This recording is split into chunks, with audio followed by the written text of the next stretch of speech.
என்னோட பேர் விஜயகுமார், தமிழ்நாடு முன்னாள் மத்திய ஆயுத காவல் மற்றும் நலவாரிய சங்க மாநில தலைவர், டிஎன்சிஎஃப் பாரா எங்களோட அமைப்பு. நாங்கள் தமிழக முதல்வர்கிட்ட கோரிக்கை வச்சிருக்கிறோம்.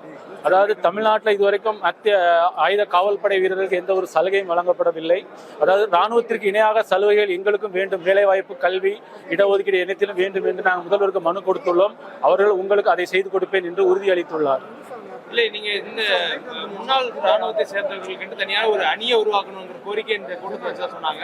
நீங்க எதுவும் அது தொடர்பாக பேசுறீங்க? இல்லை சார், எங்களுக்கு நாங்கள் முன்னாள் ராணுவத்தில் நாங்களும் இணையான பணியை தான் செய்து கொண்டு வருகிறோம். எங்களுக்கு அவர் எதிரியும் கிடையாது, எங்களுக்கு சகோதரர்கள் தான் அவர்களும். நாங்கள் அவர்களுக்கு கொடுக்கக்கூடிய இணையாக கொடுக்கக்கூடிய சலுகைகளும் எங்களுக்கு வேண்டும் என்ற கோரிக்கையை தான் முதல்வருக்கு வைத்துள்ளோம்.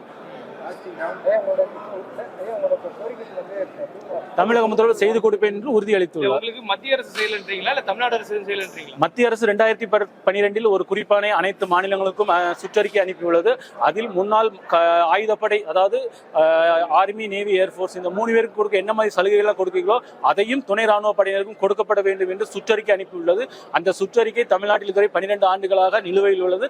அதை உங்களுக்கு மறுபடியும் அதை பரிசீலனை செய்யப்படும் என்று உறுதியளித்துள்ளார். உங்க அமைப்பில் எவ்வளவு பேர் இருக்கீங்க? கிட்டத்தட்ட 7000 பேர் இருக்கும் சார்.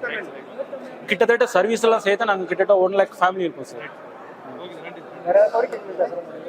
இல்லை சார், தமிழக முதல்வர் அனைத்து கோரிக்கைகளும் செய்து தரப்படும் என்று உறுதியளித்துள்ளார்.